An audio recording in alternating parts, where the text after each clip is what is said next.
Bossman, show here Earl, Grand Coach of the Charleston Cougars out of CAA. Coach, how you doing, brother? Good talk to you again, man. Doing great, man. Just trying to navigate, everything we got going on right now with, start of the season and COVID and things of that nature. But doing great, no complaints. Just trying to get ready for the season here, starting up next week. No doubt. Let's go out to March here, man. My birthday's kind of thing. March 11th is my birthday. It's like kind of went downhill on my birthday this year. So when that all went down with you and your team and your staff, how was it from going from being together to being separate, being virtual on campus to being at home? How was it for you, your players, and your staff, man? Well, I mean, it was kind of crazy, man, because we were up in Washington D.C. for the CAA basketball tournament. When everything kind of broke out and. They talked about the COVID, and they talked about, games getting canceled. And I remember we were riding back from D.C. We were traveling back from D.C. to Charleston. And we got back, I went out to Atlanta to go recruiting on a Friday.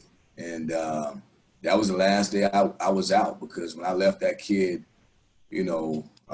watching him work out, I left that kid. I got back in my car. I was driving back to Charleston, and I just listened to radio shows, and they talked about the NCAA tournament being canceled, and all the rest of the conference tournaments being canceled. So it was kind of unbelievable. I've been 20 years in the profession and never experienced anything like that. So, and then just trying to manage the minds of the players, those guys being back at home, asking us, when they can get back in the gym, when can they come back to campus. We had no answers for them. So it was really, really tough, but it forced us to control what we could, and what we could control was our communication. And so we started setting up Zoom meetings and bringing in guest speakers and just trying to encourage those guys the best we could, and having some team exercises. We try to grow as a group, and so we turned a negative into a positive. Well, Def, I was going to ask you that. How keeping the young men's mind sharp? I'm in my 30s. You're young men, a little younger than I am. But it's like, when things are going badly for young men who haven't had face to face in their lives before, it can get to them badly. How'd you keep their minds engaged so they won't get depressed, so they can stay upbeat, knowing what's going on with social injustices, with the pandemic and being stuck at home, kind of being a prisoner in their own home? So how was it keeping their minds kind of guided and fresh there? Yeah, it was a lot thrown at them in a short period of time. I mean, you talk about all the social unrest, and you throw in the COVID and no access to facilities. You can't go work out. You can't play pickup. So that's a triple whammy right there.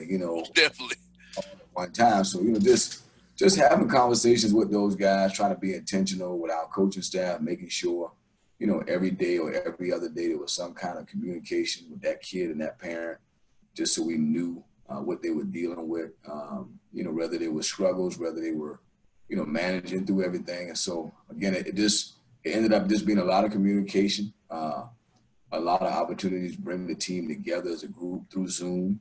The leadership guys, the leadership team, some of our older guys is setting up, like text threads, or like find like a text thread where they can just stay in touch with each other. But the group text.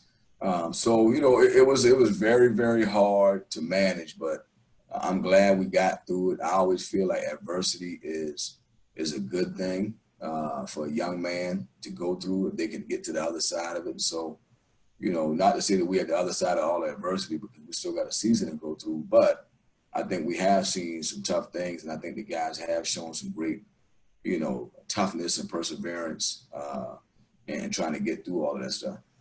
Typically, Coach, I know you probably had your coaches help out, with academic advisors help out with the young men. So going from in person to being a virtual, it's not easy. People think it's easy, but it's not. So how is that trying to get the young men with your staff and the academic advisors and support staff to make sure the young men's grades stay up high in that spring semester over the summer, as well as they get ready now coming back, being kind of maybe hybrid or being kind of virtual as well right now? Yeah, I mean, that was a challenge, because, you got to be a self-starter, self-motivator, man, to do that online stuff. So if you at home, say, for instance, in the spring, if you at home and you got every class on Zoom, then, I mean, you can wake up when you want to wake up. You don't have to be in class. you could actually be, in a class walking around the neighborhood, because you got your phone in your hand. So there was a lot of distractions as it pertained to the online, adjustment for these young men. But I think they managed well. I think these kids pretty resilient. You find out that they know how to adjust and adapt. They know how to do it. And so they show great resiliency. And I know my guys, they got through it. And then now it's interesting because, you got hybrid schedules where some guys online, some guys in class, some have an option whether they go in or be online. So I'm having a hard time keeping up with if my guys are online or in class, Wow. flexibility that the professors are giving them, but again, at this point, man, we've been very competitive academically. We've been making it work. We got 10 days left in this semester of class. So we can get through these 10 days. We'll be able to just focus on some basketball for about a month and a half. And so far, we've done a good job of adjusting to it. Being a basketball coach, you never want to get you guys injured. So how's it been when it was inactive for all those damn months to ramp them back up so you don't have a nagging knee, ankle, groin, or anything that nags all year long? So how's that ramp up been for you and your guys here so far? Well, I mean, we got a big-time athletic trainer, Chris Horshaw here, and we have a unbelievable strength and conditioning coach, Mark Proto.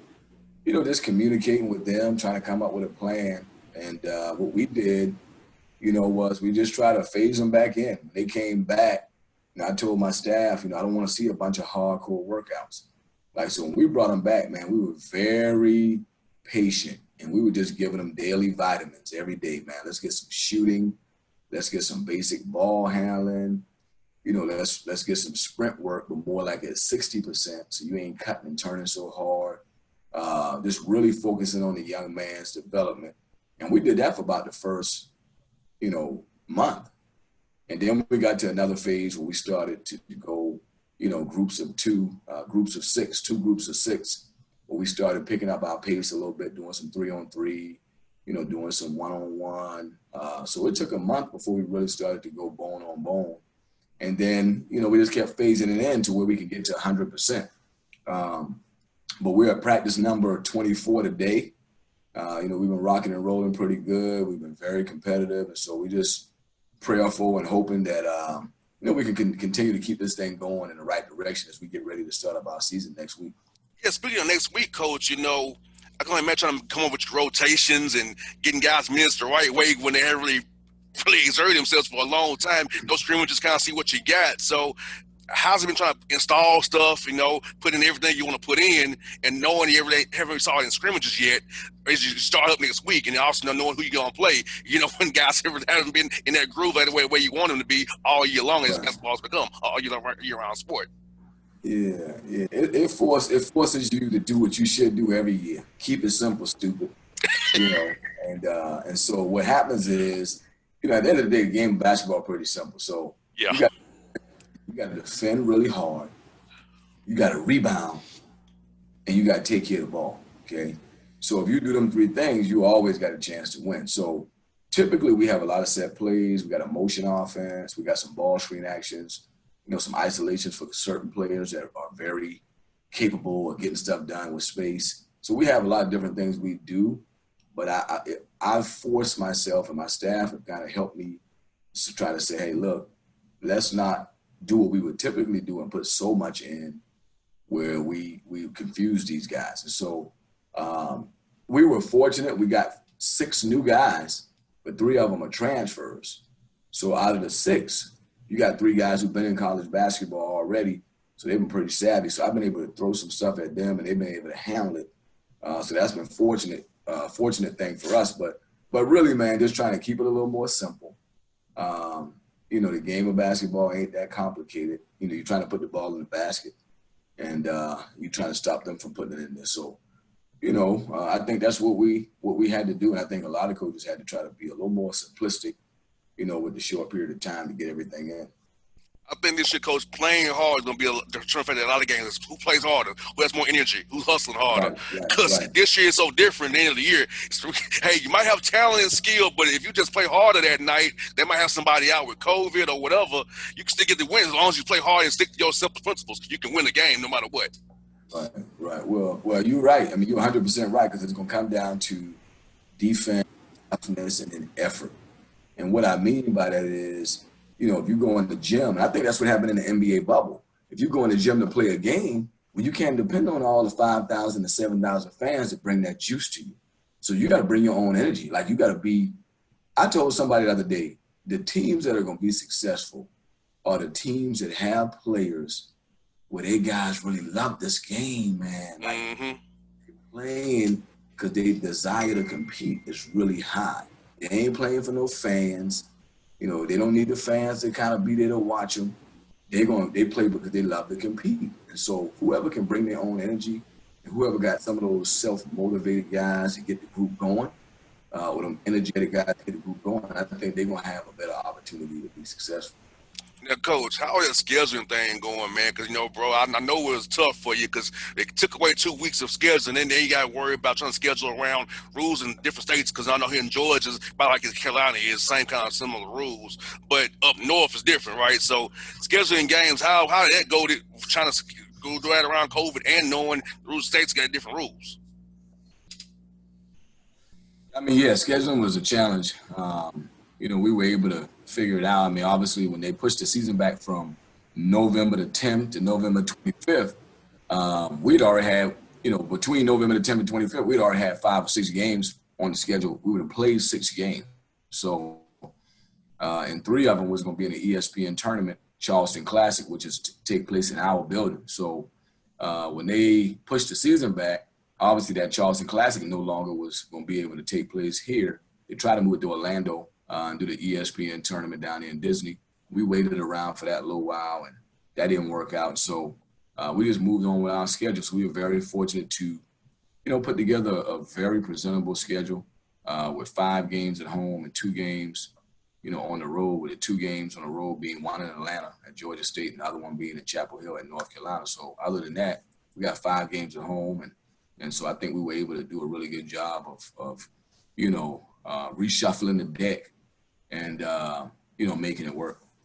About your conferences, a lot of these are bus trips, so you don't really get on a plane. So that helps you out a lot. So unless you really got to go up to Northeastern, that's probably a plane. But beyond there, Hofstra maybe, but really it's a good bus league to do because you don't really get on a plane and worry about getting your guys infected on a plane as well.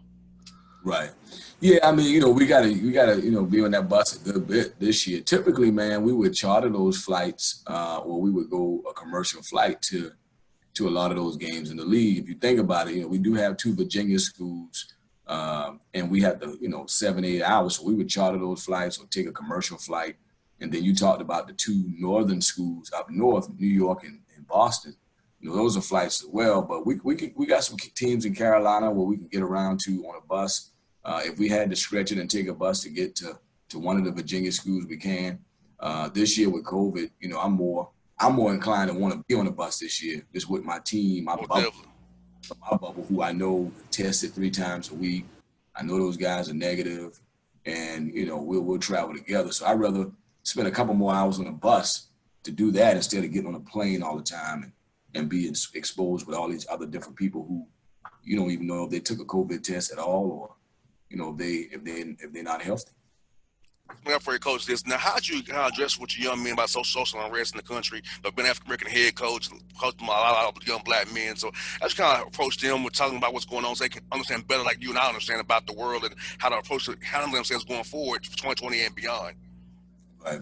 Yeah, I mean, I think the biggest thing with that, man, is you have to be educated. You can't just be out here looking on Twitter and looking on all these social platforms to try to figure out what's really going on. Because what will happen is the more you look at social media and the more you just kind of pay attention to what you're hearing through that social outlet, you might not have the accurate information. So I guess the biggest thing you tell the guys is to educate yourself, man. Like, and don't be so quick to put stuff out that you're not sure your stance on. Like, don't be tweeting stuff. Don't be always, retweeting if you don't have the information you need. Because I think the education part is the most important thing. Understanding that here in 2020, this ain't the first time you've seen any social unrest. I mean, this has been going on for a while. So, and it's a responsibility that they have to try to represent their family, themselves in the community by making good decisions to maybe reverse some of the thoughts that maybe people have of, them and their culture, by being a good citizen, being a good student, so you blaze a trail for the next young man who come after you, by treating people with respect, again, educating yourself. And then the way I look at it is, choose love. You don't have to have hate to try to combat what you see out there, man. You got to choose love and go that route. But just trying to educate them. Obviously, if they want to have a voice, and they want to get out and do some things to try to bring an attention to what's been going on and try to, make a positive change. I tell them, if you want to have a voice, just make sure you know what you're voicing and just make sure you know what you're fighting for. If you do that, I'll support you. So that's kind of how we've been handling it. We got a really good group and we got a really good staff to kind of support these players and communicate with them. We've had a lot of open discussions, about race, and obviously we got diverse groups. So, we got all races in our locker room. We got kids from Africa who don't know nothing about racism. We got a kid from Australia. We got guys, white coaches, black coaches. So we've been able to have, for the first time, man, like I'm 40 years old. The first time I've ever had these real open conversations with such a diverse group, and it's been healthy because it's something we wanted to talk about for years on both sides, and we've just been able to start having these real conversations now. So I think having real conversations and not holding back and letting different backgrounds and different races express themselves about different topics, we start to understand and appreciate the differences of each other and understand maybe why he don't see it the way I see it and I don't see it the way he see it. Oh, definitely. Coach Grant, thank you for your time. As always, my brother. Much luck to you. Good to see you, man. I hope to see you. Let me know when you play in state, man. I'm trying to come and see you guys play. So let me know. I'll see your text. Let me know when y'all playing outside so I can make sure I come and see you guys play Robin and those boys. Yeah, absolutely, man. That'd be awesome, man. Appreciate you having me on, man.